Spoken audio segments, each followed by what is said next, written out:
The reported killings and torture of civilians in Bucha on the outskirts of Ukraine's capital Kyiv today by retreating Russian troops have cast a deep shadow over the prospects of a negotiated settlement of the war.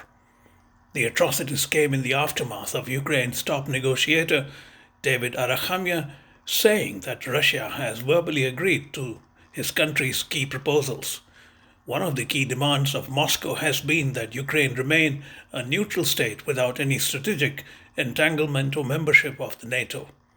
However, suddenly any prospects of a likely meeting between Russia's President Vladimir Putin and Ukraine's President Volodymyr Zelensky in Turkey have now been thrown into serious jeopardy. Ina Sovsun, an outspoken member of Ukraine's parliament and former First Deputy Minister of Education and Science from 2014 to 2016, does not believe that there is any solution to the crisis other than militarily removing the Russians from all Ukrainian territories. In an interview with Mayank Chhaya Reports, she addressed wide-ranging issues, including why Russia seems to harbor pathological hatred for Ukraine and Ukrainians. Ina Sovatsun. Let me begin straight away with what I read today. There are reports of outskirts of Kyiv being littered with civilian bodies, even as the Russian troops are leaving. What can you tell us about the situation there? Well, it is terrifying. For 48 hours now, we have regained control over a town of Bucha, which is really close to Kyiv. It's really close to where I live because I live in the north of the city, and that is like literally 15 kilometers away from where I live. And we knew that the Russians have been in control of that city for, well, basically since the first days of the full-scale invasion. We knew that they were killing civilians, but I think the very extent to which that has been happening is still a shock. It's just terrifying, and the level of of tortures that people had to undergo is amazing. Again, we knew that they are killing civilians, but what we couldn't imagine is them, tying hands behind backs of the civilians and then shooting them in their heads. There are some children's bodies with hands tied behind their backs and they're shot in their heads. Like, this is unbelievable. Who in their right mind would tie the hands of a small child and shoot them in their heads? In what brain can this idea of doing this to a child can come up? And then there are other stories of women bodies naked, lying on the ground, and they're burned. But given that they are naked or half naked, we can also imagine that they have been raped before they were killed and burned. Then we read about, or we heard from the mayor of Irpin, which is a neighboring town, that Russians just opened fire and killed women and girls who were trying to run away. And once they were on the ground, they started driving over their bodies on tanks. Again, it's like the level of evil that was taking place there is just unimaginable. It's something that I read in the books about World War II, but this is taking place like literally 15 minutes drive from my home. And then I think we're still trying to process this. We're still trying to figure out like how is that possible at all? But this is terrifying, and the extent of that happening is terrifying. We know about mass graves. We're still learning about the number of people who have been killed. But this is just as bad as we couldn't imagine that. It's just unbelievable what was happening there. Do you ever wonder what the cause of this pathological hatred is? Why do you think this is going on? Well, it's a tough question, but you are right in at least defining the problem. This is pathological hatred towards Ukrainians. This is also the pathological sickness of the Russian society, because this society gave birth to people who did that. And it's not just, one person. You can always imagine someone going crazy in the army and doing that to civilians. That has, let's be honest, been happening in many, many wars all over the world. But this has been taking place institutionally this was basically like the order was given to those people. Given on the number of such deaths that we are witnessing, it was clearly an order to do that. So that was an institutionalized violence by the Russian state. So apparently that is because it's part of the Russian culture or Russian, psychology, that this is acceptable. And of course, Ukraine and Russia had complicated relations for centuries. Again, it didn't start today. It was complicated for centuries. Russia was trying to subjugate Ukraine one way or another. They keep on having this inferiority complex, because Moscow was founded by people from Kyiv. And then Kyiv is a much more ancient city, and they keep on, going back to this century, centuries old story, and it's crucially important for them to say that they are the older brothers they claim themselves to be, and they've been doing that for centuries. Again, they've been trying to destroy or forbid Ukrainian language, Ukrainian literature. They were burning books in Ukrainian, and so on and so forth. The Great Famine, which we call Volodymyr, in the 1932-33, killed 10 million Ukrainians. So again, this was going on for centuries.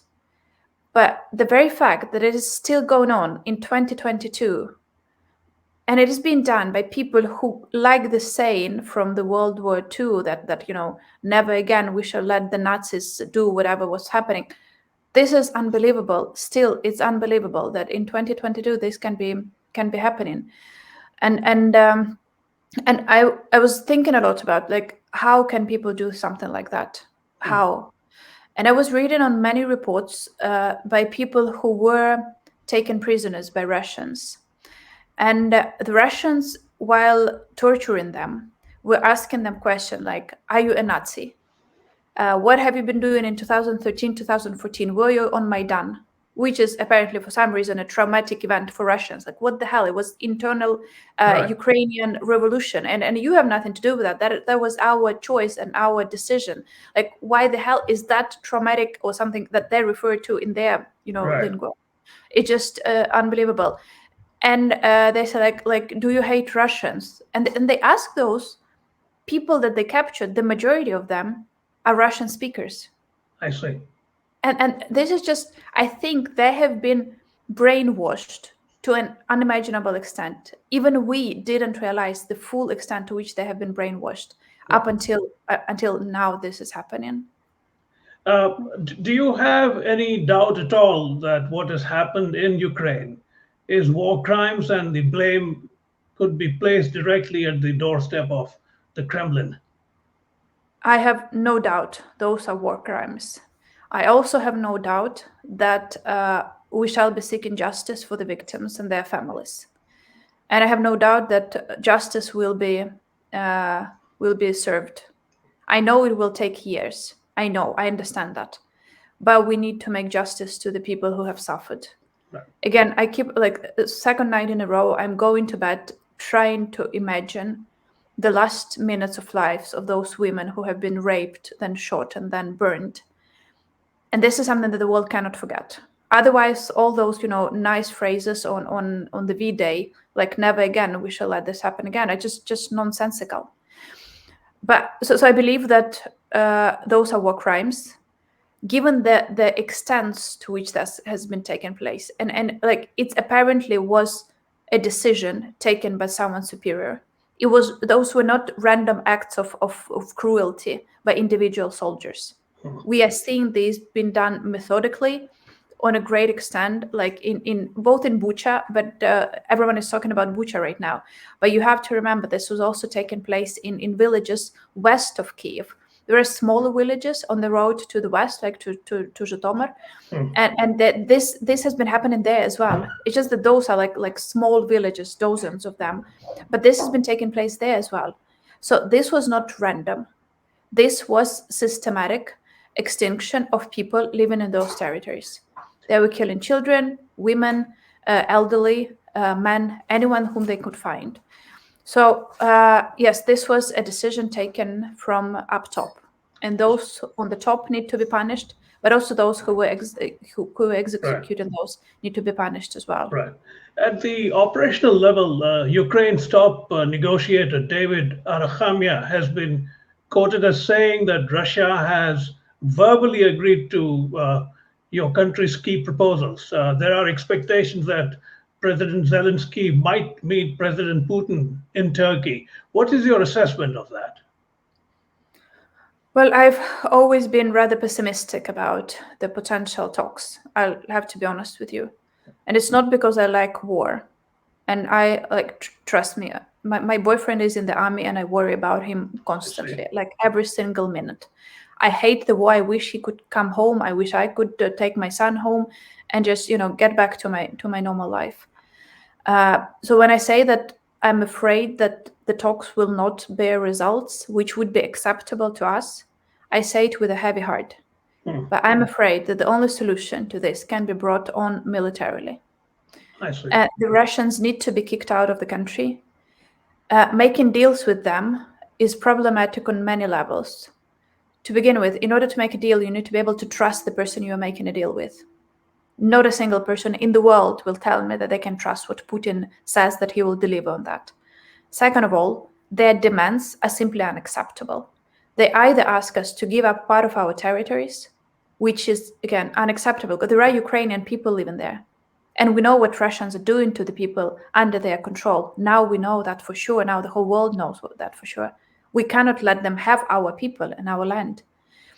A third issue is this of justice. If we have a deal, we shall have no right to seek justice for those victims of what happened in Bucha, right? Yeah. And those crimes need to be punished. So I'm afraid that the only solution to that, similarly like in the World War II, there couldn't have been any deal with Hitler then, right? There can't be any deal with Putin right now. There can only be victory and then justice served to the victims and their families. That begs the question, does Ukraine have the military depth and heft to throw them out permanently? Say it again? That begs the question whether Ukraine has the military and other depth and heft to throw them out permanently. So in order to win, we do need support from the West. Like, we are not pretending that we can do it ourselves. We know that we need help, but we also know that we ask for help for a good reason, because we are not just fighting for ourselves, again, despite this long history of relations with Russia. But Russia is in Ukraine, it's also fighting against the whole Western civilization and the values, the very basic values that we all hold dear. And that is why we're asking for the support from the West. We're asking for the weapons, because that is the only way that we can proceed. And particularly now, when everybody is discussing what has happened in Bucha, I want everyone to remember this. Russians are still holding large parts of Ukrainian territory. We have no reason to believe that what has been happening in Bucha is not happening in those territories as well. And if the world really wants justice, but also wants to prevent from something like this happening, the only way to do that is to give a weapon to the Ukrainian army so that we can regain control of our territories and stop the same from happening in the territories on the south, in the territories on the very north, which are still under Russian control. So this is still happening, and this is important to remember. While everyone is talking about Bucha, please remember there are dozens of Buchas all around Ukraine right now, where similar things are happening. And while Western allies are kind of, we give you this, but not that. Well, if we got more weapons at the very beginnings, so many deaths could have been prevented. And that is why I hate being in this position of begging for help. But I'm afraid we don't have a choice. And also, I don't think the world has a choice. Otherwise, everybody would just feel guilty for letting this happen. Right. Beyond getting the weapons of high end, do you expect a country like, say, the United States to actually get involved on the ground in terms of its military commitment? We never asked for boots on the ground. That was never, ever part of our discussions with the West. I mean, would we appreciate it? Well, probably. But we also know that right now, Ukrainian army is very strong and extremely committed. And I think that this morale factor is super important in terms of why Ukraine is actually winning on the ground. Because you have to realize that they left Kyiv and the outskirts of Kyiv not because they decided to do so, but because they failed here, and they decided to regroup and take away their troops because of the Ukrainian army. Because Ukrainian army is so intensely motivated, and it's getting actually more and more motivated by days. After they have seen what has taken place in Bucha, they're ready to go on and fight. But so all we're asking for is weapons. We are not asking for American or European troops on the ground. That's for sure. That's an easy ask, because I'm just as the Americans have shown so far, others would be just too happy to supply weapons, because in a sense it supports their military industrial complex, right? It's the armament companies that will make billions of dollars on this without any blood treasure being invested there. Well, it seems like that would be an easy ask, but we have seen that it's actually not. So we are getting weapons, but not enough, and not all the types of weapons that we need. Because we are still not getting anti-aircraft weapons. We are not getting a long missile weapon. And that is something that is crucially important. Again, for a month now, the world is talking about Mariupol. Right. We could have saved people in Mariupol if we had the long-range missiles to shoot down Russian artillery that has been shelling the city. If only we had that, thousands of lives could have been saved. So we're not getting that. And we are not getting tanks and everything else. We are partially retaking them from Russians once they leave.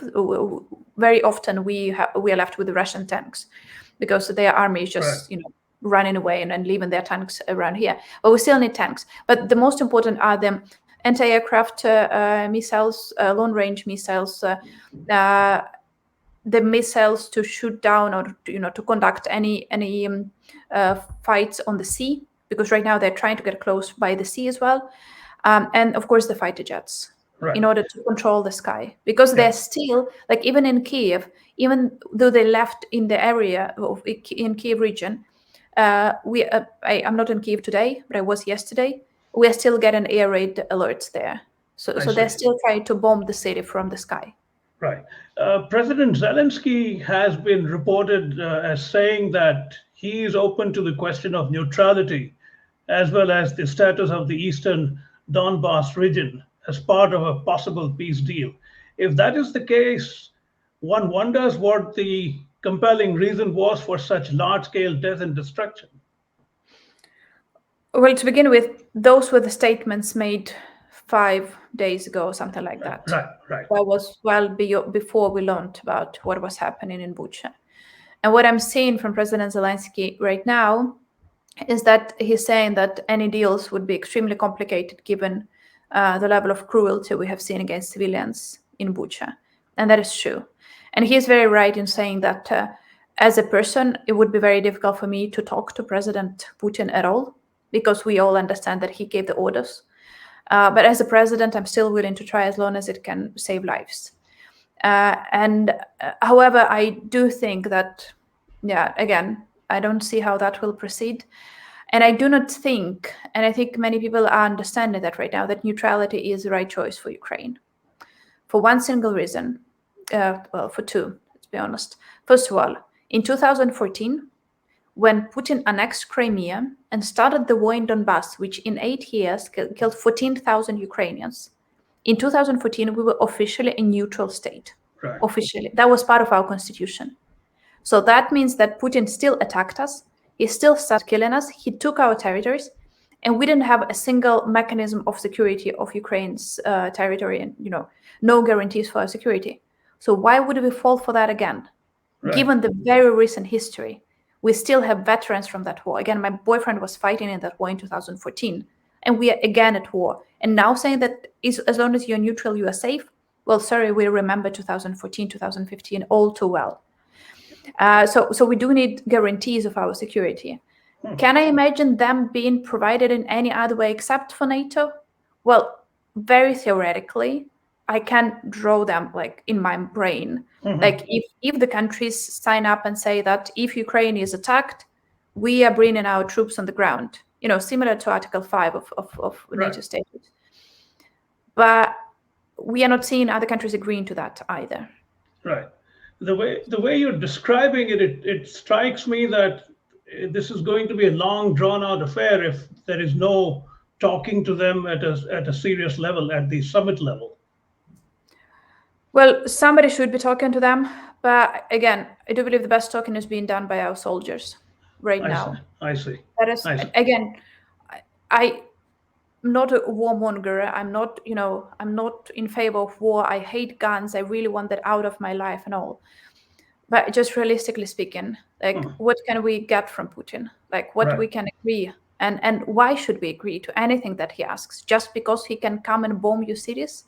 That is just wrong. If the country is not like that, it's wrong when the international community expects the country to agree to what Putin is asking of us, simply because he came and started bombing us for no reason, totally unprovoked. We did nothing, no threat to him, and he started killing us. Like, why would we agree to that? And why would the international community accept that?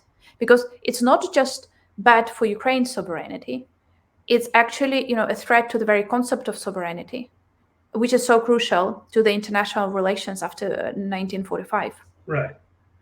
Do you see a repeat of what the Soviet Union did to Afghanistan happening in Ukraine, in the sense that eventually they'll be just worn out, but it took a long time in Afghanistan?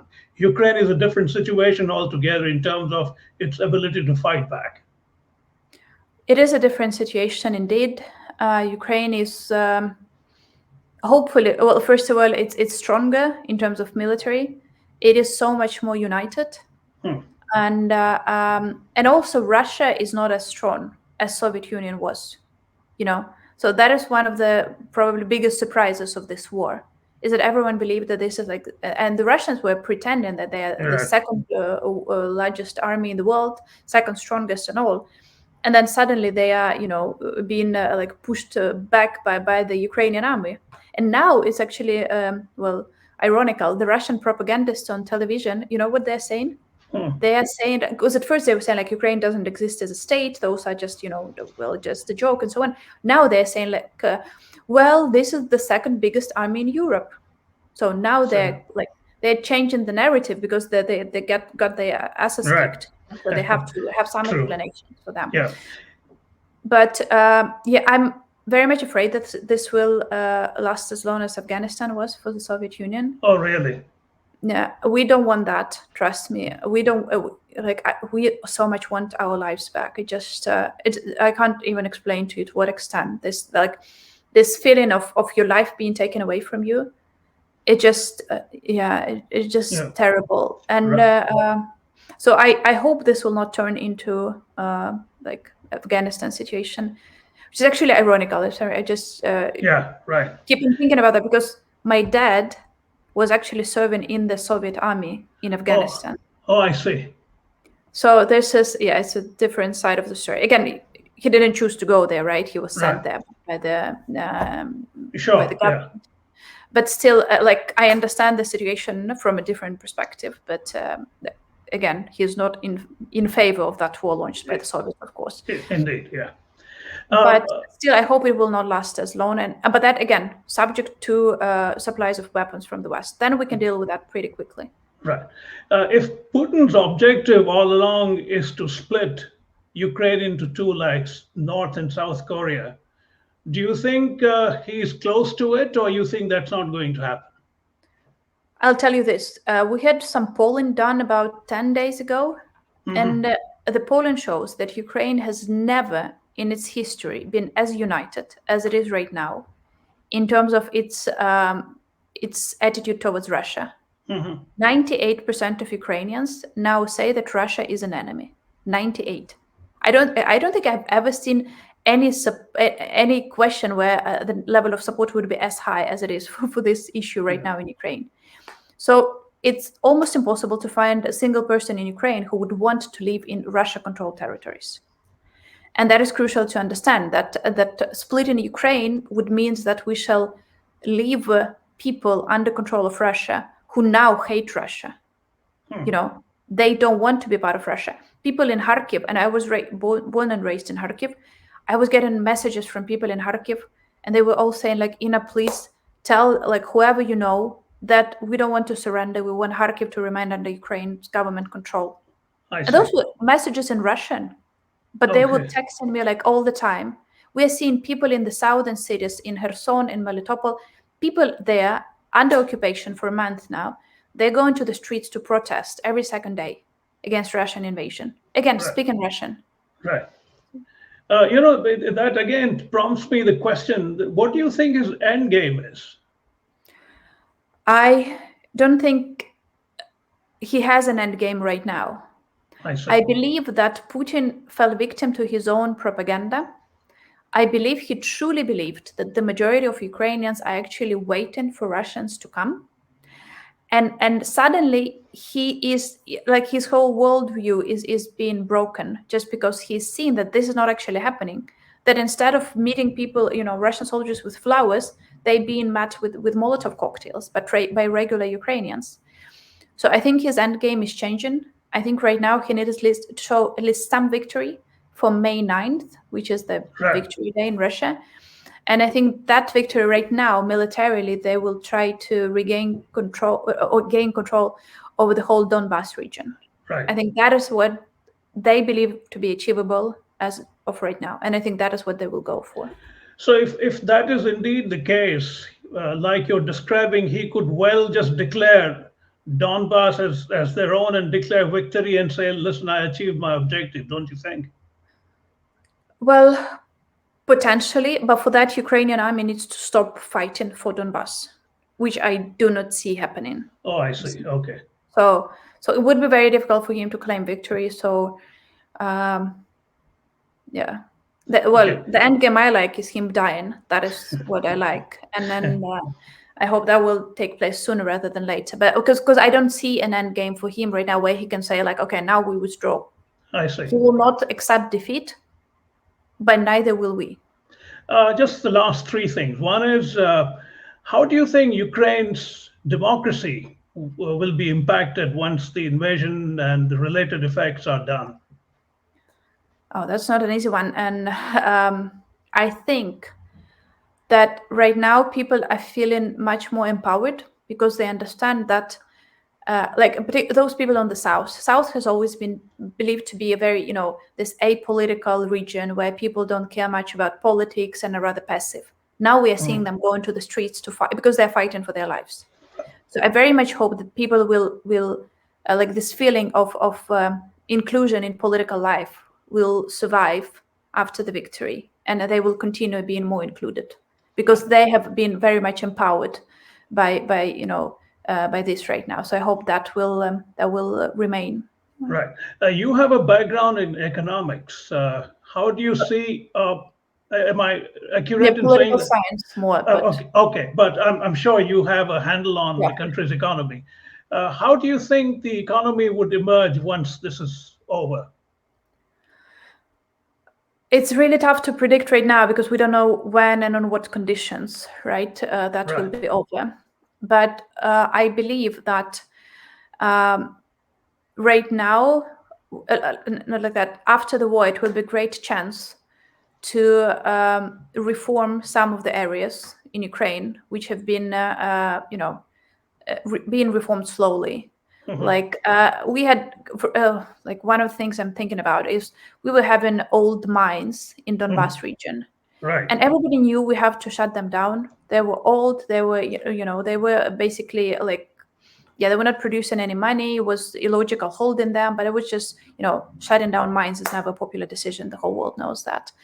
Now they're just, destroyed by Russians.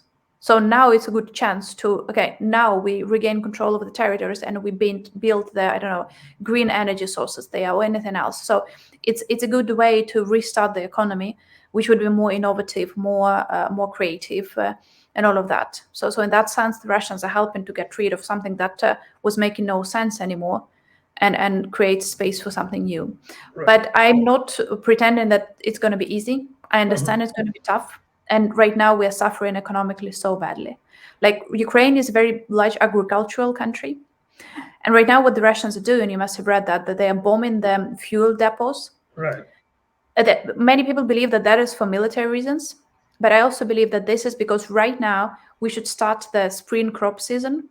And for that, we need lots of fuel for all the agricultural machines. and they know that, and they're trying to undermine our possibility to actually, plant things so that we can gain in the autumn. So if we fail to do that this year, that is going to be much tougher. So right now, like the government is concentrating so much on making sure that we actually, start the spring season properly, and then we can actually survive economically. But it's not going to be easy, that's for sure. And finally, it's a somewhat related question about India's position on this. It's been a rather difficult one. If you read the statements at the United Nations, they are rather strong and almost categorical, but they don't result in a vote in favor of Ukraine because India has its own geostrategic concerns. How do you look at what India has done, and you think India can do in terms of any kind of mediation? Well, I've been talking a lot to the Indian journalists, and I think that from what I understand, I'm not an expert on Indian politics, but from what I understand is that in India, for some reason, this war is being played out as the war that United States is being blamed for. That it is because the US was supporting Ukraine that Russia started a war on Ukraine. I think that is a very wrong representation of the overall situation, and I think that this, the behavior, the reaction of Indian state is much more subject to some history of relations with the United States and its complexities, not so much related to this very situation. So I wish India took a tougher stance and realized that democracies should stand together. And that is crucially important. As long as India is democracy, Ukraine is democracy, no matter how imperfect, but still being democracies should support each other. Otherwise, we shall be stuck with the dictatorial regimes.